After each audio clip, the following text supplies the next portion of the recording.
Hi hello నమస్తే welcome to my YouTube channel drama of life. 30 సంవత్సరాల సంతోషకరమైన వివాహ జీవితం గడిపిన తర్వాత నా భార్య అకస్మాత్తుగా విడాకులు కావాలి అని పట్టుపట్టడం ప్రారంభించింది. నేను మరియు పిల్లలు దాని గురించి తనకి వివరించటానికి చాలా ప్రయత్నించాము. కానీ తను మాత్రం మాతో గొడవపడి ఆ తర్వాత విడాకులు తీసుకొని ఇల్లు వదిలి వెళ్ళిపోయింది. తాను ఇల్లు వదిలి వెళ్ళిపోయి కేవలం 7 రోజులు మాత్రమే గడిచాయి. అంతలోనే తను చనిపోయింది అన్న వార్త వచ్చింది. నేను తన అంత్యక్రియలకు హాజరైనప్పుడు అక్కడ అందరూ తన గొప్పతనాన్ని ప్రశంసించటం మొదలుపెట్టారు. నాకు చాలా ఆశ్చర్యం వేసింది. ఒక భర్తను ఇబ్బంది పెట్టి వెళ్ళిపోయిన ఒక స్త్రీకి చివరి దశలో మంచి ముగింపు ఎలా ఉంటుంది? నేను శవం దగ్గరికి చేరుకోగానే ఒక్కసారిగా నా తల మీద పిడుగుపడ్డట్టు అయ్యింది. ఆ రోజు నేను ఆఫీస్ నుండి అలసిపోయి తిరిగి వచ్చేసరికి పిల్లల ముఖాలు చాలా దిగులుగా కనిపించాయి. నేను నా అలసటను మరిచిపోయి వాళ్ళని నా గదిలోకి పిలిచి ఇలా అడిగాను, ఏమి జరిగింది? మీరెందుకంత విచారంగా ఉన్నారు అని. నా మాట విని వారి కళ్ళల్లో నుండి కన్నీళ్లు కారటం ప్రారంభించాయి. నాకు 2 పిల్లలు మాత్రమే ఉన్నారు. 25 ఏళ్ల కూతురు, 28 ఏళ్ల కొడుకు. వాళ్ళు చూడటానికి పెద్దవారిలా కనిపిస్తారు కానీ స్వతహాగా చిన్నపిల్లల మనస్తత్వం వారిది. కానీ తమ తల్లి మరణ వార్త వారిని తీవ్ర దిగ్భ్రాంతికి గురిచేసింది. వాళ్ళు వెక్కి వెక్కి ఏడవటం మొదలుపెట్టారు. వాళ్ళు ఏడుస్తూ, నాన్న, అమ్మ చనిపోయింది అని చెప్పారు. ఇది విని నేను నేలపై కూర్చొని శూన్యంలోకి తదేకంగా చూడటం మొదలుపెట్టాను. ఆమెతో నేను 30 ఏళ్ల జీవితాన్ని గడిపాను. అసలు తను ఎలా చనిపోయింది? ఈ వార్త విన్న తర్వాత నాకు రోమాలు నిక్కబడుచుకున్నాయి. నేను నా కన్నీళ్లను తుడుచుకుంటూ నా పిల్లలిద్దరినీ కౌగిలించుకొని ఇలా చెప్పటం మొదలుపెట్టాను. మీ అమ్మ తన చివరి రోజుల్లో నాతో ప్రవర్తించిన తీరును నేనిప్పటికీ మర్చిపోలేను. కానీ తన మరణం నాకు పెద్ద షాక్ను కలిగించింది. తన అంత్యక్రియలకు మనం కూడా ఖచ్చితంగా వెళ్ళాలి. నా గుండె బద్దలై ముక్కలయ్యింది. నేను పిల్లలతో కలిసి అంతిమ సంస్కారాలకు హాజరు కావటానికి సన్నాహాలు చేశాను. నేను నా మనసులో ఇదే విషయాన్ని పదే పదే ఆలోచిస్తూ ఉన్నాను. ఆమె నా నుండి దూరంగా వెళ్ళేందుకు ఎందుకు ఇష్టం చూపిందో నాకు తెలియటం లేదు. ఆపై ఆమె ఈ ప్రపంచం నుండే సెలవు తీసుకుంది. తను నేను విడిపోయి కేవలం వారం మాత్రమే అయ్యింది. ఇంత తక్కువ సమయంలోనే తను ఈ లోకాన్ని విడిచి వెళ్ళిపోయింది. దీని వెనక కారణం ఏమిటో నాకిప్పటి వరకు అర్థం కాలేదు. బరువెక్కిన హృదయంతో నేను బట్టలు మార్చుకొని వెళ్ళి కారెక్కాను. డ్రైవింగ్ చేస్తున్నప్పుడు నాకు ఏది స్పష్టంగా కనిపించటం లేదు. ఎందుకంటే నా కళ్ళల్లో నుండి కన్నీరు కారుతూ ఉండటంతో వాటిని నేను బలవంతంగా శుభ్రం చేస్తుంటే నా మనసులో ఆందోళన పెరిగిపోతూ ఉంది. 7 రోజుల క్రితం మా ఇద్దరి మధ్య జరిగిన మాటలు పదే పదే గుర్తుకు రావటం మొదలయ్యింది. అప్పుడు తను నాతో ఒక వింత విషయం గురించి చెప్పినప్పుడు చాలా గొడవలు అయ్యాయి. తర్వాత నేను ఆ విషయాన్ని అంగీకరించాను. ఇప్పుడు నాకు అందిన వార్త వినగానే నా కాళ్ళ కింద నేల జారిపోయింది. నేను ఈ ఆలోచనలలో మునిగిపోయి ఉన్నప్పుడే తన అమ్మ వాళ్ళ ఇంటికి చేరుకున్నాను. నేను లోపలికి అడుగు పెట్టగానే జనం బిగ్గరగా ఏడవటం మొదలుపెట్టి తనని ప్రశంసించటం మొదలుపెట్టారు. దానితో నేను షాక్ అయ్యాను. అక్కడ ఉన్న అందరికీ మా గొడవల గురించి తెలుసు. అయినప్పటికీ ఎవ్వరూ తన గురించి చెడుగా ఏమీ అనటం లేదు. దీనికి విరుద్ధంగా అందరూ తన మంచి ప్రవర్తనను గుర్తు చేసుకుంటున్నారు. నేను ఆశ్చర్యపోయాను. ఆమె నాకు విడాకులిచ్చింది అన్న విషయం ఆ కుటుంబంలో ఉన్న ప్రతి ఒక్కరికి తెలుసు. కానీ అన్నీ తెలిసి కూడా ఇప్పుడు అదే వ్యక్తులు ఆమెను ప్రశంసించటంలో అలసిపోలేదు. దీని వెనక కారణం ఏమిటి? ఈ ప్రశ్నలకు సమాధానాల కోసం వెతుకుతున్నప్పుడే నేను తన మృతదేహాన్ని చూడటానికి వెళ్ళాను. నేనక్కడికి చేరుకున్న వెంటనే ఎవరో నన్ను పిలిచి ఆపారు. నా చేతిలో ఏదో ఒక వస్తువును పెట్టారు. దాన్ని చూడగానే నాకు మొత్తం విషయం అర్థమైపోయింది. చివరికి తను నాతో ఇలా ఎందుకు వ్యవహరించిందో తెలిసింది. నేను అక్కడే కూర్చుండిపోయి కళ్ళు విశాలంగా చేసి ఆ వస్తువును చూస్తూనే ఉండిపోయాను. ఏంటి ఇలా అయ్యింది అని నేను ఆలోచించటం మొదలుపెట్టాను. నేను నా గతంలోకి వెళ్ళిపోయాను. నా గతం చాలా బాధాకరమైనది మరియు చేదు వాస్తవాలతో నిండి ఉంది. ఈ చేదు నిజం గత వారంలో నా జీవితంలోకి వచ్చింది. ఇది నా ప్రపంచాన్ని సర్వనాశనం చేసింది. తన భర్తను ఎప్పుడు ఇబ్బంది పెట్టే స్త్రీ ఇప్పుడు మంచిదానిలా ఎలా మారిందో నాకు అర్థమయ్యింది. అప్పుడు నాకు నిజం తెలియగానే నా గుండె దడదడలాడటం మొదలుపెట్టింది. నేను అక్కడే కూర్చొని నా తలను మోకాళ్ళలో దాచుకొని నేను ఆ జ్ఞాపకాలన్నిటినీ గుర్తు తెచ్చుకోవటం మొదలుపెట్టాను. నా పేరు శ్రీకాంత్. నేను మా తల్లిదండ్రులకు పెద్ద కొడుకుని. నా తర్వాత ముగ్గురు చెల్లెళ్ళు మరియు ఒక తమ్ముడు ఉన్నారు. నాకు 10 సంవత్సరాల వయసు ఉన్నప్పుడు మా అమ్మ వితంతు అయ్యింది. నాకు నాన్న ముఖం కొంచెం కొంచెం గుర్తుండేది, కానీ ఇప్పుడు అతని జ్ఞాపకాలు నా నుండి పూర్తిగా మాయమైపోయాయి. నాకు ఊహ వచ్చినప్పుడు అమ్మ నాతో, బాబు, ఇప్పుడు ఈ ఇంటి పూర్తి బాధ్యత అంతా నీ భుజాలపైనే ఉంది అని చెప్పింది. నేను నా చదువును మానేశాను. ఒక చిన్న కిరాణం దుకాణంలో పనిచేయటం ప్రారంభించాను. అమ్మ కూడా ఇంటింటికి వెళ్ళి పనిచేసేది. ఈ విధంగా వచ్చే డబ్బు ద్వారా జీవితాన్ని గడుపుతూ ఉన్నాము. ఇలా రోజులు గడిచిపోతూనే ఉన్నాయి. పగలు రాత్రి కష్టపడి పనిచేసి మా ఒక్క చెల్లి కోసం కట్నాన్ని సిద్ధం చేసి వివాహం చేశాం. ఇంతలో నాకు కూడా చదువు మీద ఆసక్తి కలిగింది కాబట్టి నేను మళ్ళీ నా చదువును మొదలుపెట్టాను. 3 సంవత్సరాల నిరంతర కృషి తర్వాత నేను మెట్రిక్యులేషన్ పాస్ అయ్యాను మరియు కళాశాలలో అడ్మిషన్ తీసుకున్నాను. చాలా కష్టపడి మంచి మార్కులతో పాస్ అయ్యాను. ఆ తర్వాత నాకు ఒక ఆఫీస్లో ఉద్యోగం వచ్చింది. అక్కడ మునుపటి కంటే ఎక్కువగా జీతం వచ్చేది. 3 సంవత్సరాల వ్యవధిలో నా రెండవ చెల్లికి కూడా వివాహం చేసేశాను. దాంతో అమ్మ నా కోసం ఒక అమ్మాయిని వెతకటం మొదలుపెట్టింది. ఆ సమయంలో నాకు 27 సంవత్సరాలు. ఈ విధంగా నా జీవితంలోకి వచ్చింది. జీవిత వచ్చాక నా జీవితం పూర్తిగా మారిపోయింది. నేను ఆమెను చాలా ప్రేమించటం మొదలుపెట్టాను. తను కూడా నన్ను చాలా ప్రేమించేది. తను చాలా త్వరగా అందరి హృదయాలలో స్థానం సంపాదించుకుంది. తను వచ్చిన వెంటనే ఇంటి బాధ్యతలన్నిటినీ స్వీకరించటంతో అమ్మకు కాస్త విశ్రాంతి దొరికింది. నా తల్లి నాతో పాటు పనిచేసేది, కానీ ఇప్పుడు ఆమె వయసు చాలా పెరిగిపోవటంతో విశ్రాంతి తీసుకుంటుంది. జీవిత ఓర్పుతో సహనంతో ఉండేది. వివాహం అయిన 3 నెలల తర్వాత అకస్మాత్తుగా నా మీద ఆఫీస్లో అవినీతి ఆరోపణలు వచ్చాయి. నేను నా మంచి ఉద్యోగాన్ని కోల్పోయాను. నేను మళ్ళీ శూన్యంలోకి తిరిగి వెళ్ళిపోయాను. కానీ నా భార్య మాత్రం నా భుజం మీద చెయ్యి వేసి, నాకు కుట్టు మిషన్లో మంచి నైపుణ్యం ఉంది, మనం ఇద్దరం కలిసి ఇంటిని నడిపించుకుందాము అంది. ఈ వయసులో అమ్మ సహాయం తీసుకోవటం సరికాదు అనిపించింది. తమ్ముడు ఇంకా చిన్నవాడు, చదువుకుంటున్నాడు. అతడి చదువుకు అయ్యే ఖర్చు నేనే భరిస్తున్నాను. అలాంటి సమయంలో జీవిత నన్ను ప్రోత్సహించి ముందడుగు వేసేలా ధైర్యాన్నిచ్చింది. తను ఉదయాన్నే లేచి ఇంటి పనులన్నీ చేసేది. తన పని ముగించుకున్నాక మధ్యాహ్నం వరకు కుట్టు పని చేసేది. నాకు మరో ఉద్యోగం అయితే దొరికింది, కానీ దాని జీతం మొదటి ఉద్యోగం కంటే చాలా తక్కువ. ఇబ్బంది అయితే ఖచ్చితంగా అయ్యింది, కానీ జీవిత ఇచ్చిన ధైర్యం, ప్రేమ మరియు సహనం ఎటువంటి క్లిష్ట పరిస్థితుల నుండైనా బయటపడే విధంగా నన్ను తయారు చేశాయి. మా పెళ్ళై 3 సంవత్సరాలు పూర్తయినా ఇంకా మాకు పిల్లలు కలగలేదు. 3 సంవత్సరాల తర్వాత అకస్మాత్తుగా నాన్నగారి ఒక పాత స్నేహితుడు మమ్మల్ని కలవటానికి వచ్చాడు. అతడు నన్ను కౌగిలించుకొని ఇలా చెప్పటం మొదలుపెట్టాడు. నువ్వు చిన్నగా ఉన్నప్పుడే నేను మీ నాన్నకు మాటిచ్చాను, నీకు నా ఆఫీస్లో ఉద్యోగం ఇస్తాను అని. ఇప్పుడు ఆ వాగ్దానాన్ని నెరవేర్చుకునే సమయం ఆసన్నమైనది. అతడు నాకు ఒక అడ్రస్ ఇచ్చి అక్కడికి రమ్మన్నాడు. నేను వెంటనే అక్కడికి చేరుకున్నాను. అక్కడ నాకు చాలా సాధారణంగా స్వాగతం లభించింది.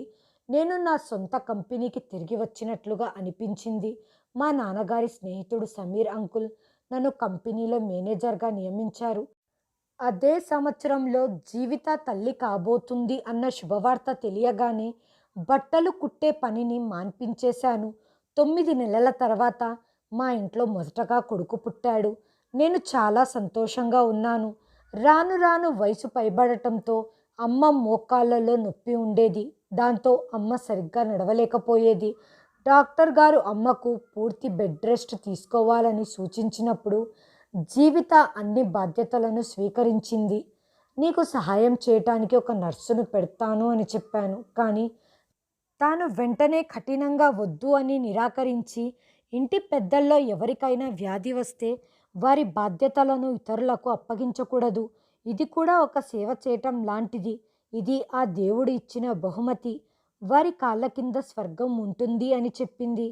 తన నుండి ఇది విన్నప్పుడు నాకు తన మీద విపరీతమైన ప్రేమ ఉప్పొంగింది. ఈ సమయంలో తను రెండవసారి తల్లయింది. కానీ తను మాత్రం తన ఆనందాన్ని పక్కన పెట్టి అమ్మకు చాలా బాగా సేవ చేసింది. నా పిల్లల్ని కూడా చాలా ఆదర్శప్రాయంగా పెంచింది. నా జీవితంలో తనలాంటి మరొక వ్యక్తి మరొకరు ఉండకపోవచ్చు. అమ్మ చివరి క్షణాలలో ఉన్నప్పుడు తను చాలా జాగ్రత్తగా, ప్రేమగా చూసుకుంది. నేను కొడుకై కూడా ఒక కోడలిగా తను నా తల్లికి చేసినంత సేవను నేను చేయలేకపోయాను. అమ్మ చనిపోయినప్పుడు అందరికంటే తానే ఎక్కువగా ఏడ్చింది. ఇంట్లో పూర్తిగా నిశ్శబ్దం ఆవరించింది. నా భార్య కూడా చాలా వరకు మౌనంగా, గంభీరంగా ఉండేది. అమ్మ మరణం తనపై చాలా ప్రభావం చూపింది. ఇక్కడ మాకు రెండవ బిడ్డ పుట్టింది. నా కూతురు రాకతో నా భార్య ధ్యాస పాపపై వెళ్ళింది. నేను ఆ దేవుడికి కృతజ్ఞతలు చెప్పుకున్నాను. రోజులు ఇలా గడిచిపోతున్నాయి. మా పిల్లలు పెరిగి పెద్దవాళ్ళయ్యారు. నేను తిరిగి పనిలో చేరాను. మంచి స్థానానికి చేరుకున్నాను. పిల్లలను మంచి పాఠశాలలో చదివించాను. నా భార్యే అన్ని బాధ్యతలు స్వయంగా తీసుకుంది. కానీ కొంతకాలంగా నేను ఆమెను గమనిస్తూ ఉన్నాను. వివాహం పూర్తయిన 30 సంవత్సరాల తర్వాత నుంచి ఆమె చాలా మౌనంగా ఉండటం ప్రారంభించింది. మా 30వ పెళ్లి రోజును ఉన్నంతలో ఘనంగా జరుపుకున్నాము. కానీ కొద్దిసేపటికే ఆమె తరచుగా ఏదో కోల్పోయినట్లు మరియు ఆమె కళ్ళల్లో నీళ్లు తేలుతున్నట్లు నాకు కనిపించింది. పిల్లలు కూడా ఈ విషయం నాతో ప్రస్తావించారు. ఒకరోజు నేను ఆమె గదికి వెళ్ళి అపారమైన ప్రేమతో అడిగాను, జీవిత, విషయం ఏమిటి? మనం జీవితంలో ఒకరి కోసం ఒకరం అండగా నిలబడి ఉన్నాము. నువ్వు లేకుండగా నేను లేకుండగా నువ్వు జీవించటం అసాధ్యం. అకస్మాత్తుగా నువ్వెందుకు ఇంత విచారంగా, మౌనంగా ఉన్నావు? నీకు తెలుసా, ఇంట్లోని ప్రతి ఒక్కరూ నిన్ను ఎంతగా అభిమానిస్తున్నారో? నువ్వు లేకుండగా ఉండాలనే ఆలోచన కూడా ఎవ్వరికీ లేదు. ఇప్పుడు నీ మౌనం వల్ల ఉపయోగం ఏమిటో చెప్పు. ఇది ఇంటిపై ప్రభావం చూపుతుంది, ముఖ్యంగా మన పిల్లల మీద. నా మాటలు విని ఆమె ఒక్క క్షణం నన్ను చూస్తూనే ఉంది. ఆ తరువాత ఆమె నవ్వి, ఏమీ లేదు, ఒక్కసారి ఆలోచిస్తున్నాను, నేను ఈ ఇంట్లో లేకపోతే ఇల్లు ఎలా నడుస్తుంది అని. ఆమె నుండి ఇది విన్న తర్వాత నేను షాక్ అయ్యాను. ఆమె ఇలాంటి మాటలు ఎందుకు చెబుతుందో నాకు కూడా ఒక ప్రశ్నగా మారింది. సమయం వచ్చినప్పుడు అన్నీ తెలుస్తాయి అని ఒక మాట చెప్పింది. నా జీవితంలో తీసుకునే ప్రతి నిర్ణయాన్ని తన నుంచి అనుమతి తీసుకునేవాడిని. కానీ ఈసారి నేను పిల్లల అనుమతితో ఆమెను టూర్కి తీసుకొని వెళ్దాము అనుకున్నాను. కానీ ఎప్పుడైతే నా ప్లాన్ వినిందో ఆమెకు వెంటనే కోపం వచ్చింది. నా అనుమతి లేకుండగా మీరు ఎలా నిర్ణయించగలరు? అదే సమయంలో ఆమె నాతో అన్న మాటలు విని నేనే కాదు, నా పిల్లలు కూడా ఆశ్చర్యపోయారు. మేమంతా ఆమెను ఆశ్చర్యంగా చూస్తూ ఉన్నాము. ఆమె కూడా మమ్మల్ని చూసి ఏడుస్తూ ఒక మాట చెప్పింది. మేమెవ్వరము ఊహించనిది, అందరి జీవితాలను ప్రభావం చేసేది. ఆమె ముఖం చూసి నేను ఆశ్చర్యంగా, నువ్వు చెప్పేది నిజమేనా అన్నాను. ఆమె మళ్ళీ అదే విషయాన్ని పునరావృతం చేసింది. మన 30 సంవత్సరాల వివాహ జీవితంలో నేను చాలా త్యాగాలు చేశాను. ఇప్పుడు నేను నా జీవితాన్ని స్వతంత్రంగా గడపాలనుకుంటున్నాను. నేను మీకు జీవితంలో ప్రతి ఆనందాన్నిచ్చాను. ప్రతి సందర్భంలోనూ మీకు మద్దతునిచ్చాను. ఇప్పుడు నాకు చివరి కోరిక ఒక్కటే ఉంది. మీరు అర్థం చేసుకోండి. మీ నుంచి ఇది ఒక బహుమతిగా స్వీకరించాలనుకుంటున్నాను. నేను మీ నుండి విడాకులు తీసుకోవాలనుకుంటున్నాను. ఇది విని నేను అక్కడే నిలబడిపోయాను. అక్కడే కూలబడిపోయాను. నేను ఆమె వైపు చూసి, జీవిత, నువ్వు స్పృహలోనే ఉన్నావా? నువ్వేం చెబుతున్నావు అన్నాను. ఆమె తన కన్నీళ్లను తుడుచుకుంటూ, నేను పూర్తిగా స్పృహలో ఉన్నాను. నేనికపై మీతోనే ఉండి నా జీవితాన్ని నాశనం చేసుకోలేను. నా జీవితం ఆనందంగా ఉండాలి అని అనుకునే హక్కు నాకు లేదా? నా జీవితమంతా మీ ముందే గడిపాను. మీకోసం, తర్వాత మీ తల్లి కోసం, ఆపై పిల్లల కోసం. నన్ను నేను త్యాగం చేసుకున్నాను. ఇకపై నేను నా కోసం జీవించాలి అనుకుంటున్నాను. దానికి నేను మీ అందరి నుండి వేరుగా ఉండాలి. నేను ముందుకు వెళ్ళి తనని కౌగిలించుకొని ఆమెతో ఈ విధంగా చెప్పాలనుకున్నాను. నువ్వు ఆరోగ్యంగా ఉన్నావా? నీకు ఆరోగ్యం సరిగ్గా లేకపోతే ట్రీట్మెంట్ ఇప్పిస్తాను. నువ్వు డిప్రెషన్‌లో ఉంటే దాని నుండి బయటపడేలా పూర్తిగా నీకు సహకరిస్తాను. కానీ నువ్వు నా నుంచి దూరం కావద్దు. ఇది మంచిది కాదు. పిల్లలిప్పుడు పెద్దవాళ్ళయ్యారు. పిల్లలకి ఎల్లప్పుడూ తల్లిదండ్రుల అవసరం ఉంటుంది. నువ్వు అలా ఎలా అనుకుంటావు అన్నాను. నా నుండి తనను తాను వేరు చేసుకొని ఇలా చెప్పింది. నా జీవితమంతా మీకోసమే త్యాగం చేసినప్పుడు నా కోసం ఏదైనా అడిగితే అది తప్పవుతుందా? నా త్యాగానికి మీరు ఇచ్చే బహుమతి ఇదేనా అంది. 3 రోజుల పాటు ఆమె నన్ను దీని గురించే పదే పదే అడుగుతూనే ఉంది. ఆ 3 రోజులు నాకు మంటల్లో మగ్గుతున్నట్లుగా అనిపించింది. నాకు అర్థం కావటం లేదు ఆమె ఎందుకలా కోరుకుంటుందో. ఆమెకు కారణం అడిగితే అది నాకు మరియు దేవుడికి మాత్రమే తెలుసు అని జవాబిస్తుంది. నేనసలు ఇక్కడ ఉండటానికే ఇష్టపడటం లేదు. అలాంటప్పుడు మీరంతా నన్ను ఎందుకు బలవంత పెడుతున్నారు అంది. నేను ఆమెకి దీనివల్ల జరిగే పర్యవసనాలు, సమాజంలో ఎదుర్కోవాల్సిన సమస్యల గురించి చెప్పాను. ప్రజలందరూ మన గురించి ఏమనుకుంటారో ఆలోచించు. 30 సంవత్సరాల వివాహం తర్వాత విడాకులకు కారణం ఏమిటి అని ప్రజలు మన వ్యక్తిత్వం వైపు వేలు చూపిస్తారు. నా మీద నీకు ఏదైనా ఫిర్యాదు ఉంటే చెప్పు. నేను దాన్ని సరిదిద్దుకుంటాను. కానీ ఇలా నా నుండి దూరం అవ్వొద్దు అన్నాను. ఆమె మాటలు విన్నప్పుడు, ఆమెను గమనించినప్పుడు ఆమె మునుపటి కంటే ఇప్పుడు బాగా బలహీనంగా ఉంది. ఎల్లప్పుడూ తలపై దుపటా వేసుకొని ఉండేది. కళ్ళ కింద నల్లటి చారలు ఏర్పడ్డాయి. ఆమె రోజురోజుకు సన్నగా మారుతుంది. నేను ఆమె మాటలను వదిలేసి ఆమె మీద శ్రద్ధ చూపి ఉంటే నేను తనలోని లోపాన్ని ఊహించి ఉండేవాణ్ణి. కానీ పిల్లలు కూడా నా ధ్యాసను అటువైపు పోనివ్వలేదు. నేను కేవలం ఆమెను ఆపాలనే ప్రయత్నిస్తున్నాను. ఆమెను ఆపటానికి నేను సాధ్యమైనంత వరకు ప్రయత్నించాను. చివరికి ఆమె పాదాలపై పడ్డాను. కానీ ఆమె నన్ను వెనక్కి నెట్టేసి, ఇది నా జీవితం. నా ఇష్టం వచ్చినట్టు ఉండటానికి నేను నిర్ణయించుకున్నాను. ఇప్పుడు ఎవ్వరి ఎమోషనల్ బ్లాక్‌మెయిలింగ్‌కి నేను లొంగను. నా మనసు కోరుకునేదే నేను చేస్తాను. మీకు 2 గంటలు మాత్రమే సమయం ఉంది. ఈ 2 గంటల్లో నాకు విడాకులు ఇవ్వకపోతే నేను కోర్టుకు వెళ్ళవలసి ఉంటుంది అంది. ఆమె నుండి ఈ విషయం విన్నప్పుడు ఎవరో నా ఆత్మను నా నుండి దూరం చేస్తున్నట్లుగా అనిపించింది. నేను ఆమెకు వెంటనే విడాకులిచ్చాను. ఆమె నిశ్శబ్దంగా తన వస్తువులను సర్దుకొని వెళ్ళిపోయింది. ఆమె వెళ్ళిపోతుంటే నేను చూస్తూ ఉండిపోయాను.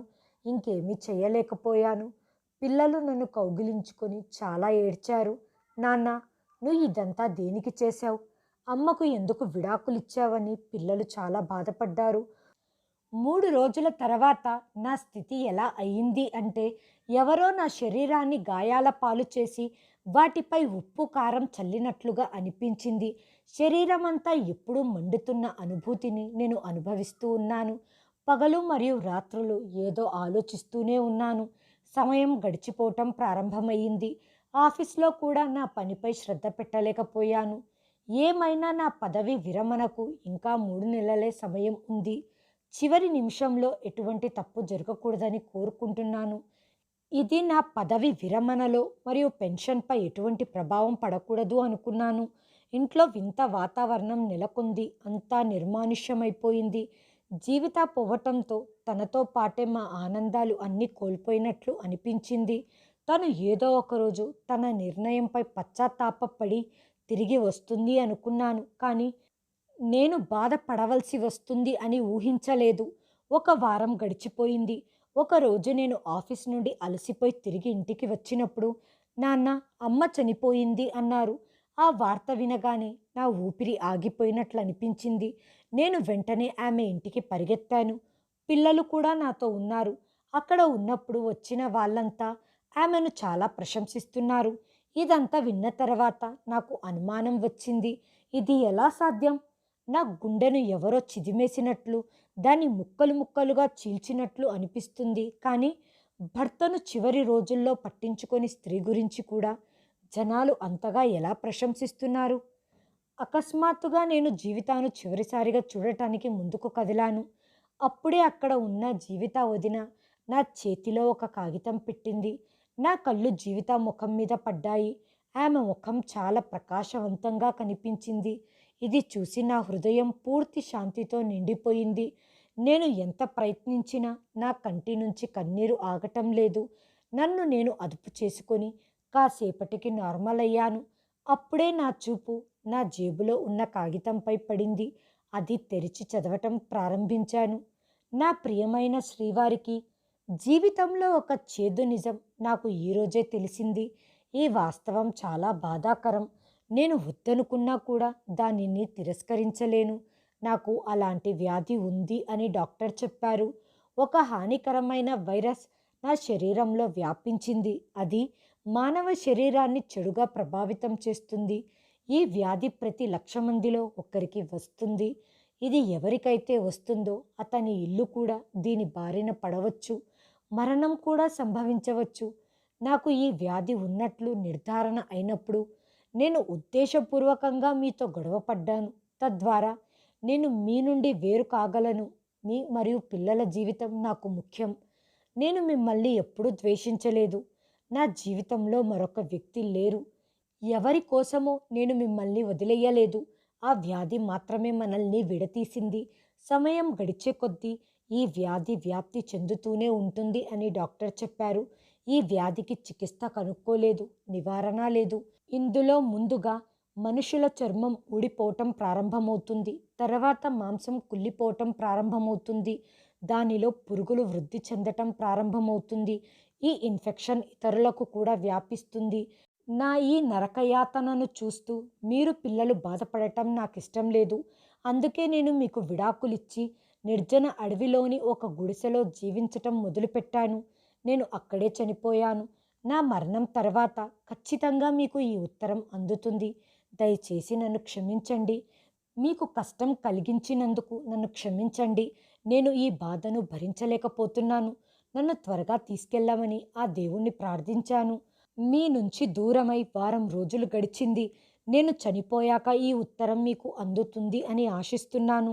నన్ను క్షమించగలరని కోరుకుంటున్నాను. ఈ ఉత్తరం చదివిన వెంటనే నేను బిగ్గరగా ఏడవటం మొదలుపెట్టాను. నా గొంతు విని అందరూ గుమ్మికూడారు. నా భార్య మృతదేహంపై పడి నేను ఏడుస్తున్నాను. నా భార్య పడ్డ మానసిక వేదన మరియు బాధను తలుచుకొని నా గుండె ముక్కలైపోయింది. నా ప్రాణం పోతుందేమో అనిపించింది. అయినా నా భార్య ఎంతో ప్రేమగా చూసుకునే నా బిడ్డల కోసం ఆ దేవుడు నన్ను ఇంకా ఊపిరితోనే ఉంచాడు. మనం కలిసి పంచుకున్న క్షణాలు, నువ్వు చూపిన ప్రేమ ఎప్పటికీ నా గుండెల్లో సజీవంగానే ఉంటుంది. నా జీవితాన్ని పరిపూర్ణం చేసిన నా జీవితానికి ఏమిచ్చినా నా రుణం తీర్చుకోలేను. హాయ్ ఫ్రెండ్స్, ఈ వీడియోని చివరి వరకు చూసినందుకు ధన్యవాదాలు. ప్లీజ్ సబ్స్క్రైబ్ చేయండి, లైక్ చేయండి, షేర్ చేయండి, కామెంట్ చేయండి. Thanks for watching.